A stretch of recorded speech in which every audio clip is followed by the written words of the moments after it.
In the headlines, Chief Justice of Nigeria, Tanko Muhammad, resigns amid corruption allegations. Presidential candidate of the All Progressives Congress, Bola Tinubu, says he is still searching for his running mate.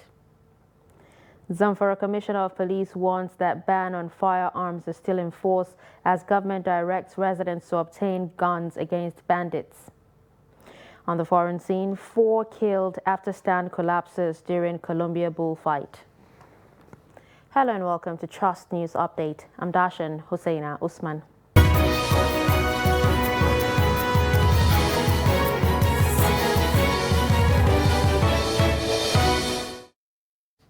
Now the news in detail. Justice Ibrahim Tanko Muhammad has resigned as the Chief Justice of Nigeria. He reportedly tendered his resignation in a letter to President Muhammadu Buhari. The development comes amid corruption allegations some Supreme Court judges leveled against him. In a protest memo signed by 14 Supreme Court judges, Muhammad was accused of not giving justices their legitimate entitlements. The justices said their annual foreign training meant to enhance capacity building for the country's judicial process had been blocked by Muhammad. The main issues put forward by the justices in their letter through a welfare committee were non-replacement of poor vehicles, accommodation problem, lack of drugs at the Supreme Court clinic, epileptic electricity supply to the Supreme Court, increase in electricity tariff, no increase in the allowances for diesel, lack of internet services to residences and chambers. The CJN had replied the judges, giving a breakdown of the expenses that the nation's apex court made under him. Meanwhile, Justice Olukayode Ariwola is expected to be sworn in as the next Chief Justice of Nigeria after the resignation of Justice Tanko Muhammad. The CJN Special Assistant on Media, Mr. Isa Ahuraka, confirmed this to News Agency of Nigeria. Justice Ariwola, born on August 22, 1958, was appointed a Justice of the Supreme Court in 2011. He was a Justice of the Court of the Appeal between 2005 and 2011 after having been elevated from the State High Court of Oyo State. Moving on to politics, presidential candidate of the All Progressives Congress, Bola Tinubu, said he is still searching for his running mate.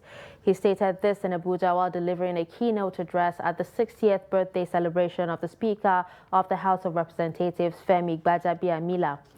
Tinubu praised the Speaker for his contributions to democracy and also to his political ambition of becoming Nigeria's president, while extolling the virtues of his deputy, Idris Wase, for being a dependable ally. Also speaking, President Muhammadu Buhari, who was represented by his Chief of Staff, Ibrahim Gambari, described Gbajabiamila as a team player and a skillful parliamentarian. Ahead of July 16th Osun governorship election, Nigeria's 2 dominant political parties, APC and PDP, are flexing muscles to claim ownership of the state's electoral space. Trust TV's Shafi'u Suleiman reports that while the 1.6 million registered voters will decide who runs the affairs of the state after the governorship election, a competition between money bags and political strategists will most likely determine the outcome of the election. The report. Candidate of the main opposition party in the 2022 Osun governorship race, Ademola Adeleke, has reportedly alluded to the fact that he will edge out the incumbent on account of his spending not only Nigerian currency but foreign currencies to realize his ambition. He said he is not only Naira, it involves dollars, pounds, euros, and is going to be fire for fire. Responding to this outburst, co-chairman of the APC Osun Governorship Campaign Council, Abdullahi Ganduje, says the ruling party is ready to match the money bag posture of the PDP in Osun State with what he called strategy bags. Well, we have strategic bags against money bags, and strategy is more important than money. Notwithstanding the fact that there are 15 candidates in the Osun 2022 election, the governorship race is touted to be a 2-horse race between the 2 dominant political parties, though both are facing internal party crisis. The Osun State governorship election scheduled to hold in 332 wards of the 30 local government areas of the state is coming at a time stakeholders in Nigeria's electoral process are raising concerns over the rising influence of money politics in the country. Shapir Suleiman, Trust TV News, Abuja. Similarly, Osun State Muslim community has appealed to residents of the state to conduct themselves peacefully before, during and after the forthcoming governorship elections in the state. President of the community, Mustafa Olawi, made the appeal during a press conference in Osogbo, the state capital. Olawi warned politicians in the state to shun vote buying, violence, and any act capable of threatening the peace of the state during election period. Hamidu Igbade reports that the president also called on residents to collect their permanent voters' cards and vote for candidates of their choice during the election. People, without taking your PVC, then you are nothing. You don't have the power. You don't have a recharge card you want to phone, you can never phone. So you have to take your PVC. The government is so magnanimous that they have increased the number of days that you can go and register. And those that are already being printed and not being collected, go back and collect your PVC. Don't do that alone. Go on the day of election, go and vote for whoever is your own choice. That is, then you are exercising your franchise, so that no, you cannot say, I'm not part of this system. You are part of this system. You have to make sure. And we want to appeal to politicians. Vote buying is evil.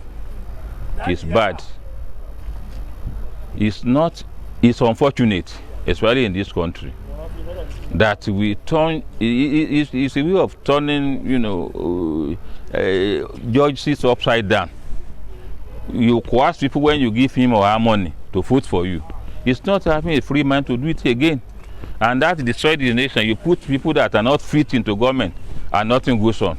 And we continue to fight one another. So we want to appeal to them to stop, giving money for people to vote for them. Two, they do not use thug. Thugism and rancor is not our own culture here. They should not embark on employing youths to cause mayhem on the day of election, before on the day and after the election. On insecurity, Zamfara State Commissioner of Police Ayuba Elkana said the embargo on firearms license is still in force, noting that the police have stopped issuing license to citizens who wish to own guns.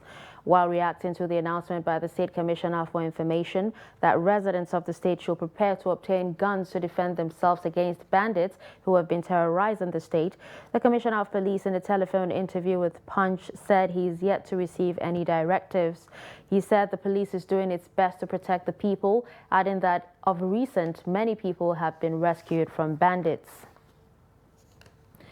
Similarly, following directives to residents to defend themselves, Zamfara State government said it is in talks with President Muhammadu Buhari to grant it permission to allow residents acquire weapons to defend their communities against terrorists. Special advisor to Governor Bello Matawalle on security, retired GIG Mamman Zafe, told journalists in Gusau, the state capital, about the security measures being taken to curtail the activities of terrorists in the state. The report.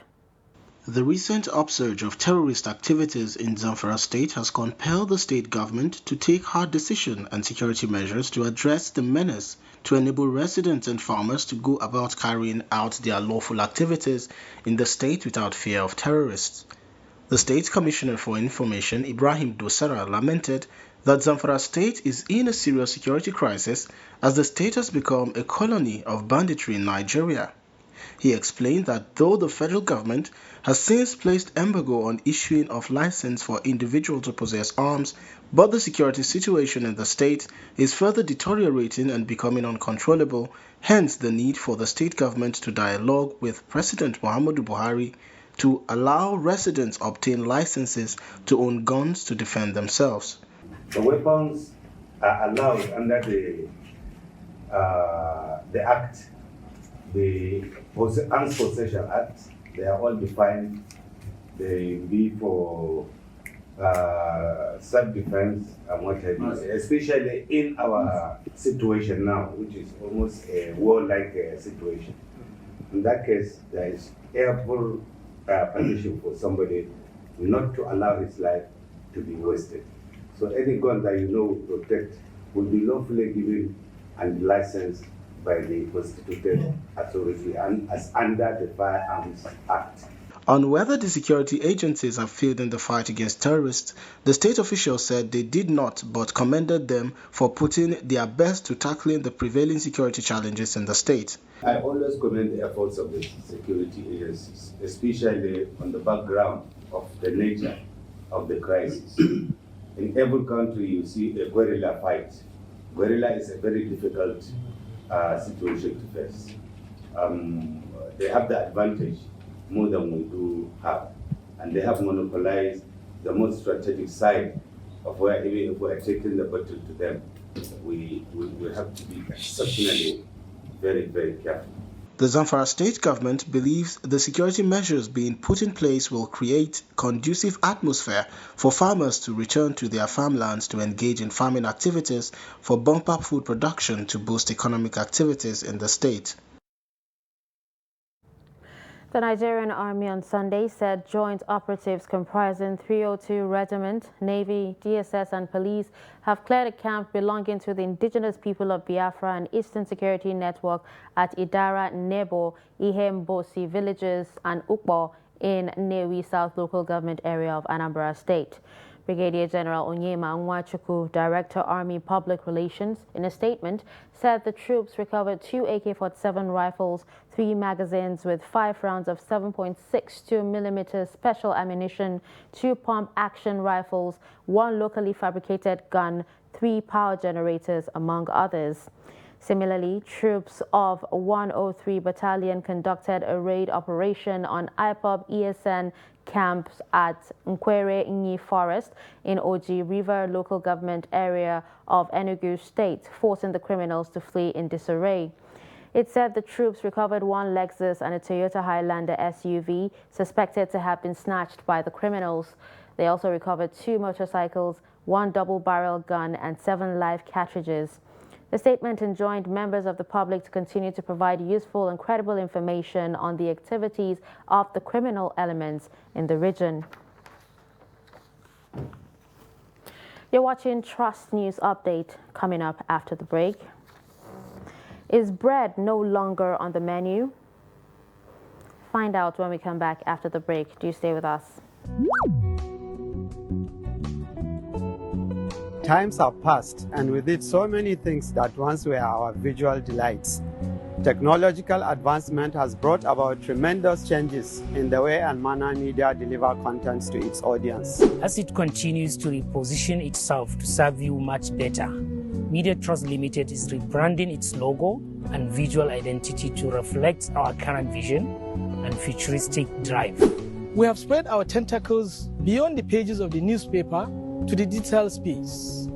The new logos and visual identities reflect the new scope of our multimedia reach. Even with this development, however, we will continue to remain with you as we have always remained, committed to our founding philosophy, which is based on trust, integrity, openness, and courage. The new logo, which is a marriage of a revolving globe and a mobile device, signifies the unlimited reach of our content on the digital space. We are always the backbone of operations as we do our best to deliver content that suits your needs. When you see a new trust title or platform in the next few days, therefore, do not be alarmed. We remain committed to you and will continue to serve you through fair and responsible journalism.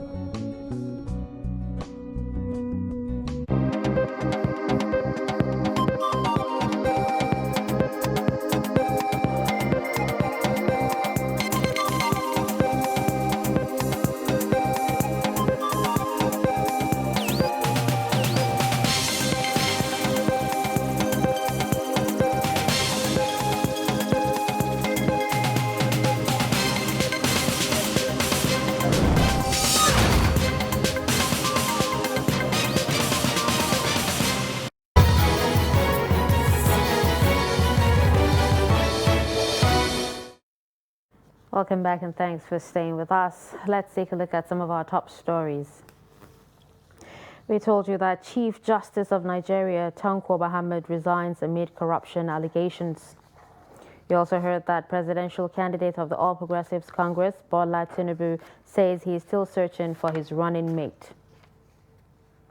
Moving to other news, Nigerian Immigration Service on Sunday confirmed the age of the supposed organ donor to daughter of Ike Ekweremadu, David Uwamini, as 21, contradicting the claims of prosecutors in London. Immigration Service Controller General Isa Idris, in a Zoom briefing with journalists, said Uwamini applied for his international passport, which was issued after thorough checks by the passport issuing agency. He said the documents provided by Uwamini from the National Population Commission and the National Identity Management Commission gave his date of birth as October 12, 2000, adding that Uwamini was captured for the international passport on November 2, 2021 at the Gwagwalada office of the agency. According to Idris, neither the Metropolitan Police who charged the senator to court nor the senator himself has contacted the NIS since the case went public. The London Metropolitan Police on Thursday charged former Deputy Senate President Ike Ekweremadu and wife Beatrice Ekweremadu for allegedly trafficking Mr. Uwamini with the aim of harvesting his kidney. The trial of the Ekweremadus continue July 7 in the UK.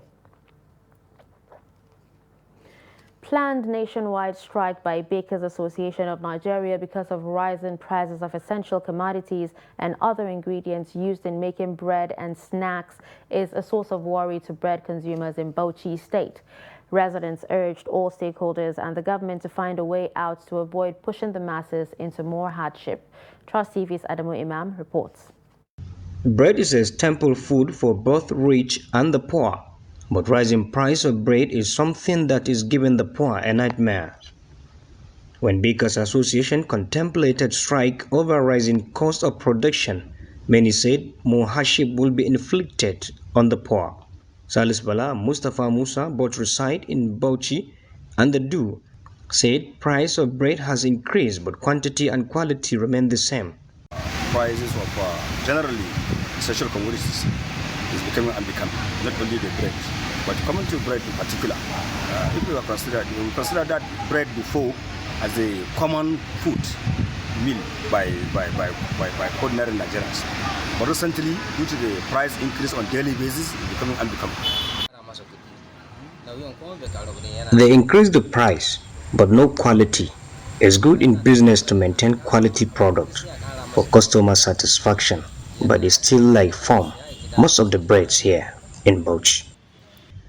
For Nasiru Ibrahim and Isa Hassan, bread is one of the fastest food that people can eat at all time, especially during breakfast. According to them, Nigerian masses are in trouble if bread and snacks become delicacy only for the rich. Because bread, it is something that people normally take as a breakfast in Nigeria.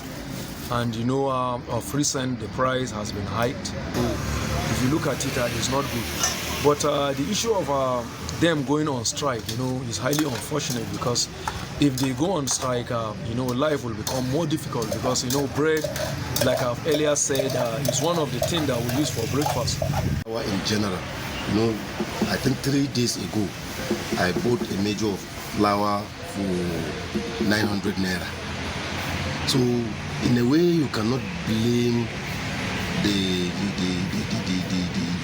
bakers, because they buy this thing at a very high cost. Meanwhile, some of the bakers in Bauchi say the fault is not theirs, calling on the government to address issues around inflation.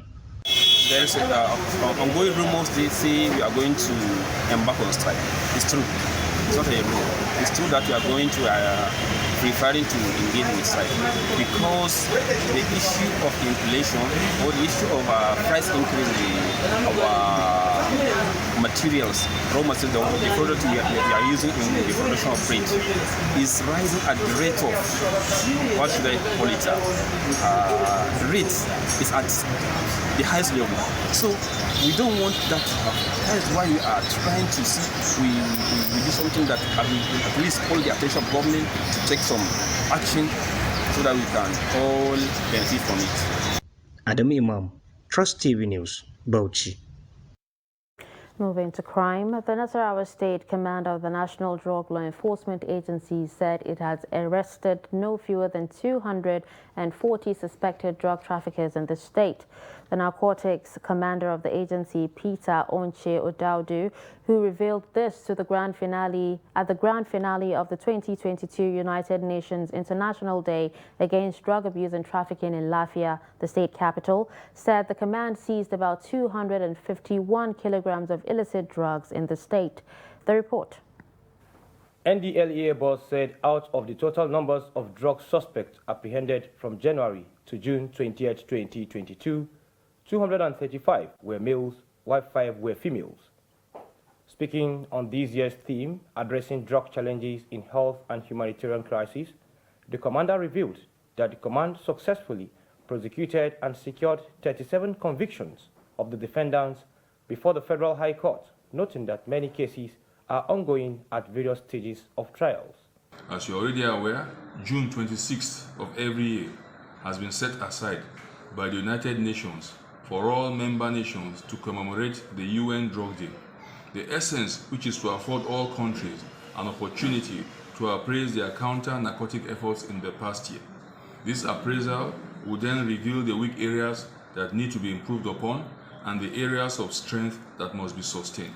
Odudu appreciated the Chief Executive Officer of the NDLEA, Brigadier General Muhammad Buba Marwa retired, for the engineering of the agency, adding that its infectious optimism and leadership style has restored dignity. Given the position of Nasarawa State as having the second highest drug prevalence rate in the north-central geopolitical zone, only behind Kwara State, there is a heightened urgency for a concerted effort from all and sundry if the rampaging drug monster is to be tamed. In his goodwill message, Governor Abdullahi Sule, represented by his Senior Special Assistant on Primary Health Care, Mrs. Margaret Elayo, cautioned youths across the state to desist from drugs and illicit trafficking of drugs, appealing to them not to indulge in anything inimical to their future and face the studies squarely. His Excellency is aware, and I can assure you that he is keen into your ideas on how we will solve the problem of the state. Because as much as it affects every one of us, the whole idea is to have a great man like yours to be here and to be fighting for this cause. Earlier, Zonal Commander, NDLEA Zone D, Mr. Umoru Ambrose, hinted that the zone seized a total of 3,874.03 kilograms of various narcotics and psychotropic substances from 774 drug suspects within the period of January to June 2022, stating that 2 locally made pistols were recovered by officers and men of the Benue State Command of the zone in the process of operation. To call on the general public, traditional rulers, corporate bodies, non-governmental organizations, prominent individuals in the zone, educational institutions, the media, to get actively involved in curbing the menace of drugs in our various states. This will ultimately help in addressing the already health challenges and humanitarian crises in our nation and indeed across the world. National Agency for Food and Drug Administration and Control says it received safety information from the European Rapid Alert System for dangerous non-food products that a cosmetic product, Placentine hair lotion, has been banned. The information is contained in a public alert signed by the Director General of the agency and issued to News Agency of Nigeria in Abuja. According to the alert, the product is said to contain a mixture of preservatives which are forbidden in live-in cosmetics. It stated that the product is sold in a 12 ampoules by 10 milliliter cardboard box manufactured by an Italian company. The statement also encourages healthcare professionals, consumers and patients to report adverse events related to the use of this product to the nearest NAFDAC office. Away from Nigeria, at least 4 people have been killed and hundreds more injured in central Colombia when part of the wooden stand collapsed during a bullfight. The disaster took place in a stadium in the city of El Espinal on Sunday during a traditional event called Corralea, in which members of the public enter the ring to engage the bulls. Authorities said the death and injury figures are still preliminary. On Saturday, several others were injured in accidents at Corraleas in Espinal, while another person died earlier this month in the northern town of Repelon after being gorged by a bull during a Corralea. Outgoing President Ivan Duque announced an investigation on Sunday's disaster. Meanwhile, President-elect Gustavo Petro urged local officials to ban such events, noting that it was not the first time an accident had occurred. And finally, in sports, Nigerian hurdler Tobi Amusan has continued her record-breaking spree as she sets a new championship record of 12.54 seconds to retain her title at the National Championships in Benin, Edo State. This follows her record-breaking feat at the Wanda Diamond League in Paris, where she ran a new African record of 12.41 seconds in 100-meter hurdles. Amusan dominated her heat with a time of 12.67 seconds before breaking Angela Atede's former country record of 12.63 seconds set in 1997 in Lagos. Amusan, who is reigning African and Commonwealth Games champion, was in a league of her own as she pulled clear of everyone to cross the line first, as Grace Ayemoba followed in 13.64 seconds. While Nigerian University Games champion Stella Ayanleke claimed her first national medal, settling for bronze with a time of 13.85 seconds. And with this, we've come to the end of Trust News Update. Don't forget to follow us across all our social media platforms.